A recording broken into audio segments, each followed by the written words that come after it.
साथियों, स्वागत है एक बार फिर से आपका अपना YouTube channel study with okay में। और आज हम पढ़ने वाले हैं आपके क्लास 12th के सोशोलॉजी अर्थात समाजशास्त्र और उन सारे MCQ क्वेश्चन को करेंगे जो आपके एग्जाम की दृष्टि से बहुत ही इंपॉर्टेंट होने वाली है। क्योंकि 10 साल के अंदर जितने भी MCQ क्वेश्चन पूछा गया था उन सारे MCQ क्वेश्चन को इस वीडियो में कवर करने वाले हैं। तो आपको इससे नज़रअंदाज हो जाएगा, पता चल जाएगा कि किस तरह से हमारे एग्जाम बॉक्स में कौन सारे MCQ क्वेश्चन को पूछा जाता है और कितने डीप पूछा जाता है। इसलिए इस वीडियो को आप ध्यान से देखें क्योंकि ये जो है इस बार भी आने की संभावना है। इसलिए वीडियो को आप ध्यान से देखें क्योंकि ये वीडियो जो है ना बहुत इंपॉर्टेंट होने वाली है आपके एग्जाम की दृष्टि से। अगर आप पढ़ के जाएंगे तो आपको समझ में आएगा कि किस तरह से कितना क्वेश्चन कितने डीप पूछता है, तो आप सही आंसर कर पाएंगे। क्योंकि भाई पढ़ना तो बहुत कुछ है लेकिन सिलेबस के आधार पर जो पढ़ता है वही जो है वो एग्जाम हॉल में अच्छा खासा रिजल्ट दे पाता है। चलिए बिना टाइम वेस्ट किए सुपरफास्ट वीडियो को शुरू करते हैं। क्वेश्चन नंबर 1 क्या कह रहा है कि समाजशास्त्र का जनक कौन है। भाई समाजशास्त्र का जनक जो है वो अगस्त काम्ते को कहा जाता है। ठीक है, ये कहाँ के रहने वाले थे, तो ये फ्रांस के रहने वाले थे और ये 1938 ईस्वी में समाजशास्त्र को प्रभुत्व में लाए थे। ठीक है, चलिए आगे देखते हैं आगे क्या कह रहा है कि भारत के किस विश्वविद्यालय में समाजशास्त्र की पढ़ाई हुई थी। तो भारत के बम्बई विश्वविद्यालय में जो है वो समाजशास्त्र की पढ़ाई हुई थी। बम्बई विश्वविद्यालय सही हो जाएगा।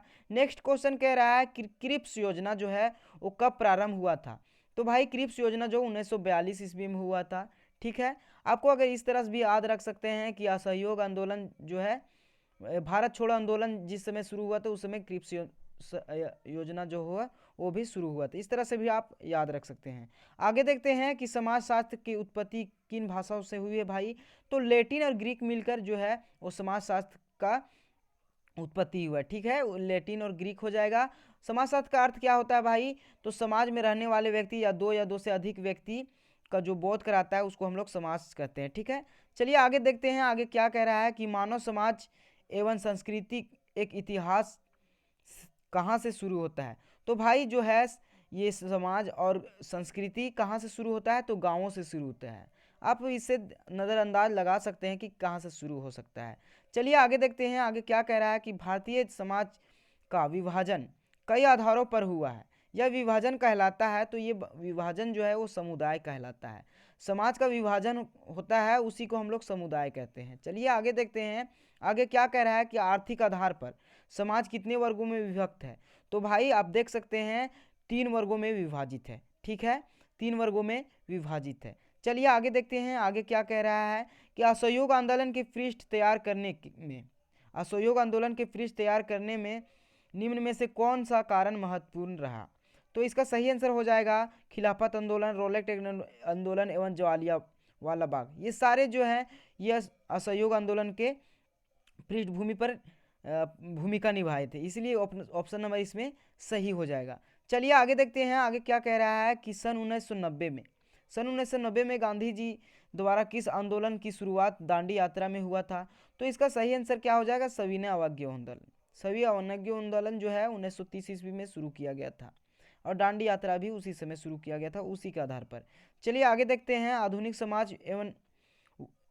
आधुनिक समाजों में वर्ग संचालन का प्रमुख आधार है।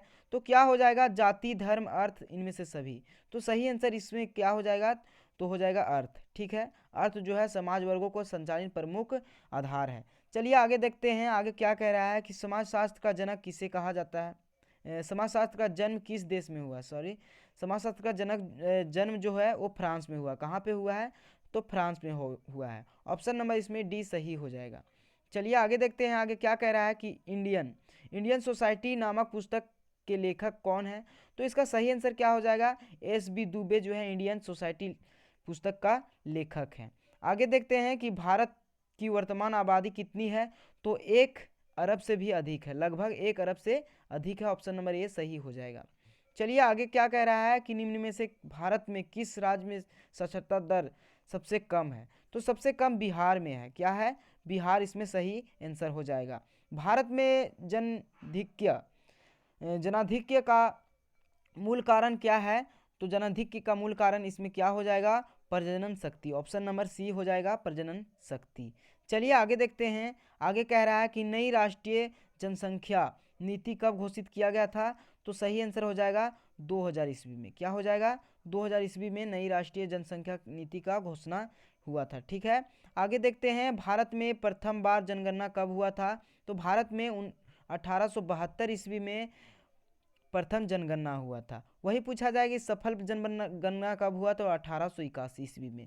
अगर वही पूछ देगा आपसे कि जो है कि स्वतंत्र भारत का प्रथम जनगणना कब हुआ था, तो 1951 ईस्वी में। ठीक है, 1951 ईस्वी में। चलिए आगे देखते हैं, आगे क्या कह रहा है कि अल्पसंख्यक है। अल्पसंख्यक क्या है भाई, तो राजनीतिक संकल्प जो है वो अल्पसंख्यक है। अल्पसंख्यक मतलब क्या होता है, तो अधिक होता है। ठीक है ना।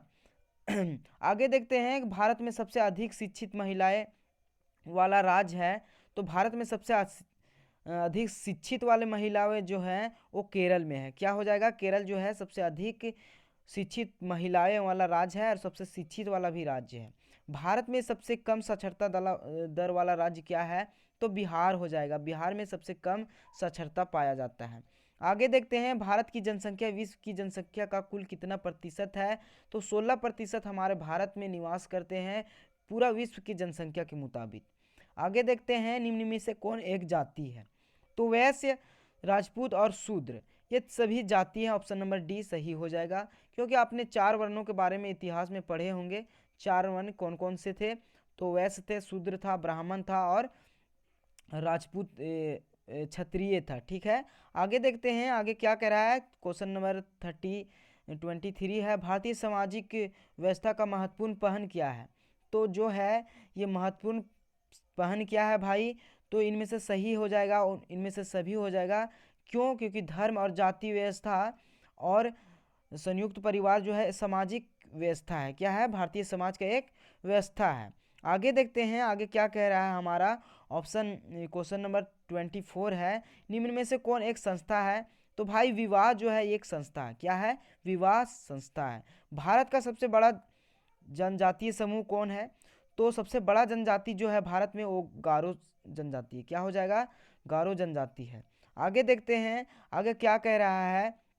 भारत का सबसे बड़ा जनजाति हम लोग देख लिए। क्वेश्चन नंबर 26 है कि भारतीय संविधान के किस अनुच्छेद के द्वारा, भारतीय संविधान के किस अनुच्छेद के द्वारा लोकसभा अनुसूचित जाति और जनजाति सदस्यों के लिए स्थान आरक्षित किया गया है। तो जनजाति और जनजाति के लिए आरक्षित किया गया था 330 अनुच्छेद में। ठीक है, 330 अनुच्छेद इसका सही आंसर हो जाएगा। जाति का आधार क्या है भाई, तो जन्म आधारित है। क्या हो जाएगा, जाति जो है वो जन्म आधारित होता है। क्वेश्चन नंबर 28 को देखते हैं कि निम्न में से कौन एक दिव्य नहीं कहलाते हैं। दिव्य नहीं कहलाते हैं भाई, तो शूद्र जो थे ये दिव्य नहीं कहलाते हैं, और ब्राह्मण हो गया, क्षत्रिय और वैश्य जो थे इन लोग को वेद पढ़ने का जो था वो इन लोग का वेद पढ़ने का अनुमति था, लेकिन शूद्र को जो है वो पढ़ने का अनुमति नहीं था, इसलिए दिव्य नहीं कहलाएंगे, तो शूद्र नहीं होगा। ऑप्शन नंबर इसमें क्वेश्चन नंबर 29 को देखते हैं, किस समाज में हुतु विवाह का प्रचलन है। तो हुतु विवाह जो है भाई वो जनजातीय समाज में होता है। ऑप्शन नंबर सी अर्थात बी मानिए या सी मानिए, जो भी है जनजातीय समाज में है। ठीक है, हुतु विवाह जो होता है जनजातीय समाज में होता है। इस वीडियो का लास्ट क्वेश्चन है, क्या कह रहा है कि भारत सरकार द्वारा दहेज निरोध अधिनियम किस वर्ष पारित किया गया। तो दहेज निरोध अधिनियम जो है 1961 ईस्वी में पारित किया गया था। ठीक है, चलिए इसी के साथ ये हमारा वीडियो है ये समाप्त होता है भाई। इसलिए ये पार्ट 1 था। अगला वीडियो हम लोग अगले वीडियो में फिर से डिस्कस करेंगे अगला, क्योंकि ये वीडियो जो बहुत है वो लंबा हो जाएगा, इसलिए इस वीडियो को हम लोग यहीं पे रोकते हैं भाई। इसलिए आप हमारे एक बार चैनल को सब्सक्राइब कर लीजिए, क्योंकि ये चैनल जो है वो आपके एग्ज़ाम के दृष्टिकोण से बहुत ही इंपॉर्टेंट होने वाली है, क्योंकि हमारे यूट्यूब चैनल में आपके एग्ज़ाम की तैयारी बेहतरीन तरीके से चल रही है और चलता ही रहेगा। इसलिए वीडियो को ध्यान से देखते रहिएगा और चैनल को एक बार विजिट जरूर कीजिएगा। अगर आप उन सारे एमसीक्यू क्वेश्चन करना चाहते हैं जो आप चैप्टर बाय चैप्टर पढ़ाया गया है और chapter by chapter MCQ question किया गया, तो आप हमारे चैनल को प्ले लिस्ट में जाकर चेक कर सकते हैं। अगर आपका इसका पीडीएफ चाहते हैं तो आप हमारे जो है टेलीग्राम स्टडी विथ ओके उसमें आप ज्वाइन कर सकते हैं। चलिए इसी के साथ हम लोग इस वीडियो को यहीं पे समाप्त करते हैं। तब तक के लिए जय हिंद, जय भारत, बहुत बहुत धन्यवाद आप सभी को।